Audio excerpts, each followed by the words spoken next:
Goat monkey like Dinos. Goat monkey like Tab and Mountain Dew. Goat monkey, very simple man with big warm fuzzy secret heart. Goat monkey like you.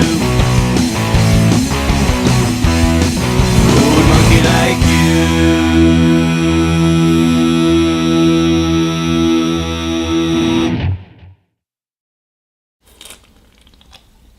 Hey. Yeah, it's me, the Media Raptor. I'm here with another episode of the Media Raptor reaction. I'm here with another reaction and review. Today, I'm going to take a look at a 2015 animated kids movie. That movie, Thomas and Friends, Dinos and Discoveries. It's days like this when I often just sit down and wonder, what am I doing with my life? And then on those same days I remember, well, these are what gets me views, so screw it, might as well do it. I've read the back already because I wanted to see, because a lot of people have been saying look for, I think it was the Adventure Begins or the Legend Begins. No, that was Tremors 4 was the Legend Begins. It was called The Adventure Begins and The Treasure of Something. I'm not paying for these. I actually do have an Amazon.ca wish list. If someone would like to buy them off there, like I'll put them on, and if you want to, you'll buy them and I will cover them ASAP for this show. But essentially, I'm getting these from my library and those two were taken out already. So I figured, hey, this looks just as bad as the other ones. So, yeah. If you guys want to make sure that this video, if you guys want to see more of this, make sure you hit that like button. If we get 7 likes, I'll make sure I do another reaction and review to another Thomas and Friends. But yeah, I've already read the back, and it kind of looks like they want to have 8 stories in one movie. And this movie is 68 minutes, so at least it'll be short-lived. Also, there's a new train. His name is Samson. He looks ugly as anything. It is really sad, actually. Sorry, Mountain Dew belch. Now, the only hope I have for this is that the dinosaurs they mention in the title kill everyone. And I highly doubt that because this thing is rated G and it's Thomas and Friends. And the last time there was an attempted murder in Thomas and Friends, that was Thomas and the Magic Railroad. And so many people hated that movie that it has barely been released on DVD. In fact, the DVD copies are hard to find as they're few and far between. And all hopes of it ever being released on Blu-ray are non-existent. And before you ask if it was on Blu-ray, I may actually buy it simply as a statement of childhood, sort of. I don't know, I don't think I would unless it was $5. Anyhow, you guys, I don't have much hopes for this because the last one of these I watched was Misty Island Rescue, and I was about ready to break the DVD even though it wasn't my own. But at the same time, I also saw Heroes of the Rails, which was actually okay. But I also saw Day of the Diesels. So from what I've noticed, it goes bad movie, bad movie. I'm hoping, well, not good movie, bad, decent, bad. I'm hoping this is decent or maybe even good. I don't expect it to be, but the only way we'll find out is if I shut up and we kick back, relax, and check out Thomas and Friends, Dinos and Discoveries. That title is so stupid.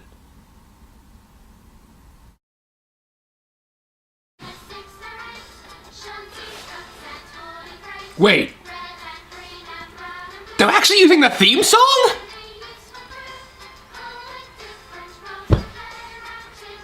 They're using one of the theme songs! So you're trying to tell me that the dinosaurs in the title Dinosaurs and Discoveries are clearly just 2 plastic statues that, of course, there's one new character, Marion, who, by the way, like, I have no idea who she is. They've introduced, like, 4 new characters, and I haven't seen all the movies, so really I don't care. Anyhow, that she's going to believe are real dinosaurs, even though they never moved, aside from going, like, It's just, come on, are you really that stupid?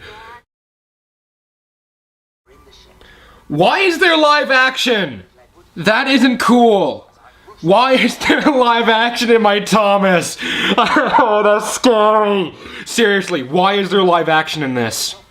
And also, why are they reading from one of the storybooks? If I wanted to hear the story, I'd go read the books, which are actually good.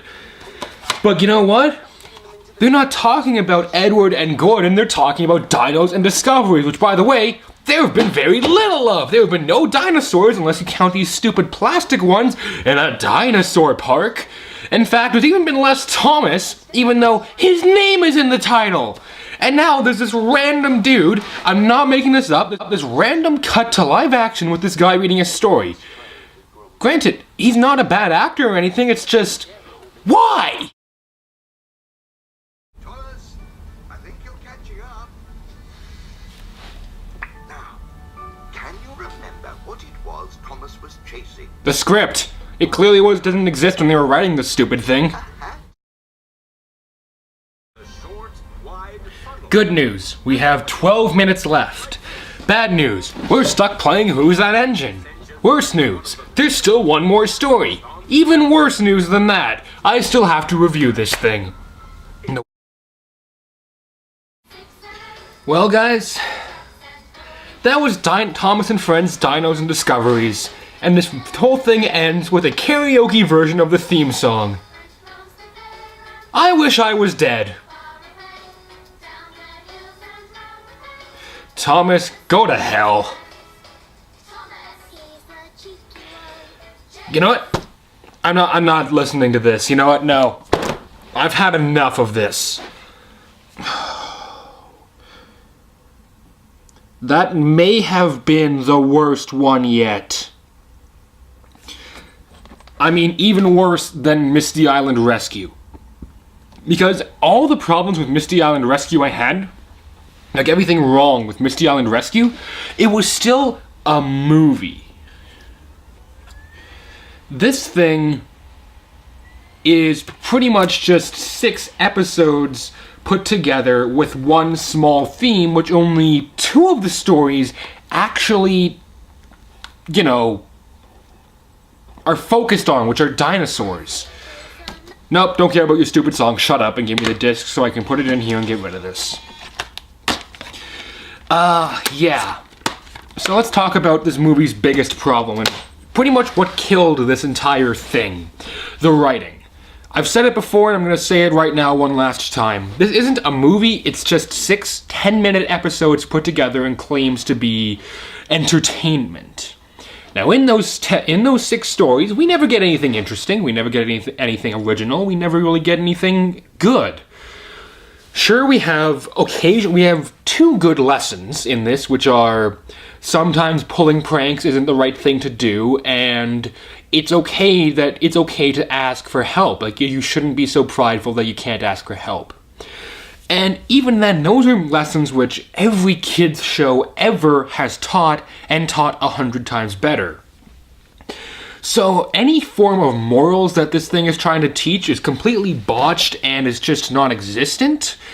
The stories themselves are so quick and so dull that really any form of plot go nowhere fast, to a point where you're left wondering, what did you just watch? None of the characters, because there's about 9 new characters, at least new characters to me who I'd never seen before. There are 9 characters who show up literally out of nowhere, and I'm going to assume we're in other movies, and none of them are likable. In fact, only one of them is, and that's Timothy. The only reason he's likable is because pretty much he's kind of tricked he's kind of bullied into doing something, and then he gets payback at them. That's literally the whole point of that little story, is revenge is sometimes a good idea. This isn't South Park, this is Thomas and Friends.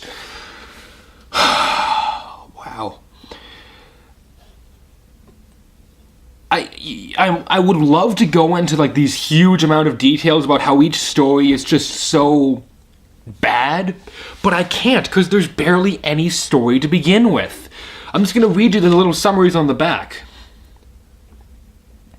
So there's the one they have to help the Earl with a special surprise, which it turns out is just dinosaurs. Which it turns out this random new character is apparently hallucinating almost that she's seeing dinosaurs. And then, of course, it turns out, oh, they're just statues. Yay. The next one is essentially they decide to pull a prank. These two engines are bullying. Two of the new engines are bullying a smaller one because she got scared because a giant dinosaur head fell towards her. That's a very rational fear. She could have been severely injured if that happened. And then she gets back at them, and then of course, oh, that's not the right thing to do. Even though another story says if someone does something wrong to you, get back at them. It's the right thing to do. And then, we're not even done. That's only 2 out of 6. Then we have the story with Bill and Ben just kind of screwing around with all the engines, and they send Timothy on an expedition for a rainbow-colored car. Samson has to learn to look past his ego and then eventually ask for help because he realizes his slip-ups caused a few confusion and delay. And then one of the other stories, well, we have 2 stories about Samson's royal screw-ups and how he has to learn from them. And the other one is Emily just pulling a globe. That's it. So, all these stories are maybe 8 minutes at most, and it's 68 minutes. You want to know what we have in between those? Boring, stupid filler. Not even good filler. You guys, when I used to watch Thomas the Tank Engine as a kid, they used to have really entertaining songs. And I don't listen to them, but I remember some of them, like, Accidents. The one I remember is Accidents Happen. I'm trying to remember any others. Shoot, what else was there? There was Accidents Happen. But they used to have these really entertaining, really fun songs. What do we have here? We have creepy CGI characters coming out and showing us a clip of a bunch of random chickens running around, which has literally nothing to do with the episodes we saw, and then asking, hey, what animal just escaped? Seriously, even little kids are going to be like, what is this? I want to watch Thomas. And then we have other ones where, like, Sir Topham Hatt asks if we want to be his special little helpers. Yeah, interpret that any way you will. It doesn't help that his face looks incredibly disturbing the way he's looking at the viewer when he says that. That's another thing. Thomas breaks the fourth wall in this. I'm not even joking. At the beginning with the narrator, he looks right at the viewer and says, hello, welcome to the island of Sodor. I don't recall Thomas ever understanding that there was people beyond the people on Sodor. Or then again, maybe it's just lazy writing. I don't know. Probably lazy writing. Yeah. But we get these really awkward transitions of, like, just these silhouettes of trains going through colored circles, and that's it. Or we have Mr. Perkins, who is not... I don't really even know why he's here. Between two of these little things, he shows up and talks for a few minutes. Not about the plot, not about what we just saw, not really even about anything all that important. Just, I'm here because I'm here. Yeah, so... writing-wise, this is the worst one I've seen yet. Even worse than Misty Island Rescue, and that's saying a lot. Anyhow, moving on to acting. Acting isn't really that bad. You know, it's either the actors... It's all the same actors as before, so most of them just kind of seem like they're like, whoa, I'm getting paid, so... whatever. I'm getting paid. So, you know what, I'm not going to fault them for that, because, really, if someone came to me, handed me a script for this, and said, okay, I want you to do this and make it seem like you care, I would be like, how much are you paying me? If the bill isn't at least $10,000, I would just go, oh, hooray, joy. I would be doing that too. Although one actress, she actually does try. The actress who plays Emily. And something about her voice seemed really familiar, so I looked her up. I know something else she's from. She plays Faith in the Mirror's Edge games. Not only that, she was in the Batman Arkham VR game, in Arkham Knight, and in Star Wars Battlefront. So what is she doing playing Emily in these stupid direct-to-video Thomas and Friend movies? Yeah. Oh yeah, another thing about Mr. Perkins, he has a bunch of guns in his little apartment place where he's hanging out in. I'm not joking, he has muskets in there. Why? I'm genuinely kind of nervous about that.